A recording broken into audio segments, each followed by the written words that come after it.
सस्ते दामों में भोजपुरी के ऑडियो वीडियो बनाने के लिए तथा गाना खरीदने के लिए संपर्क करें। धन्यवाद। लाल बटन पे क्लिक करके चैनल को सब्सक्राइब करें और साथ ही घंटी वाले बटन को दबा दें ताकि आप हमारा वीडियो सबसे पहले देख सकें। नमस्कार भैया लोग, रउआ सबके स्वागत बार और पसंदीदा चैनल भौजी एंटरटेनमेंट पर।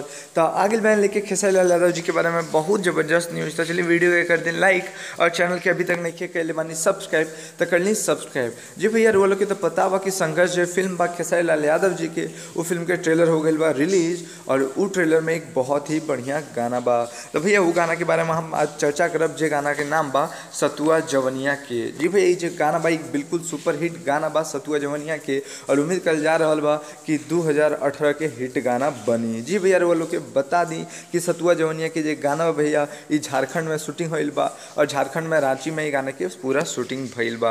और आज ही गाना के बारे में वो लोग के बहुत ज़्यादा जानकारी दे हम तो वो लोग वीडियो के पूरा देखें।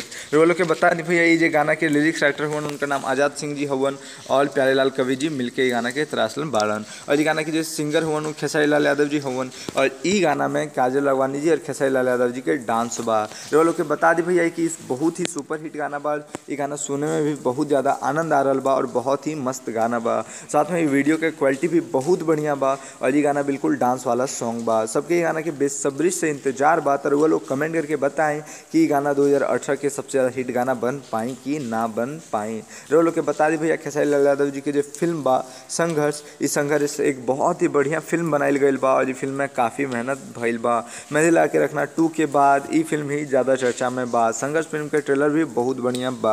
तो वो लोग अगर ट्रेलर देख ले बानी तो कमेंट करके जरूर बताएं कि वो लोग के ट्रेलर कैसन लागल बा और नहीं देख ले बानी तो ट्रेलर जरूर देखें क्योंकि फिल्म के ट्रेलर बहुत बढ़िया बा भैया और सबके फिल्म के ट्रेलर बहुत अच्छा लाग रहा बा। तो भैया आज के स्टूडियो बस इतना बताएं। हमारा उम्मीद बा कि वो लोग के वीडियो अच्छा लगल बा तो बहुत बहुत धन्यवाद वीडियो को देखे खातिर। बस ऐसे ही प्यार देते रही अपन पसंदीदा चैनल भौजी एंटरटेनमेंट पे। हम लोग सबसे फिर मिला अपन दूसरा वीडियो लेके, तब तक खातिर वो लोग अपन ख्याल रखें। Bye bye, take care.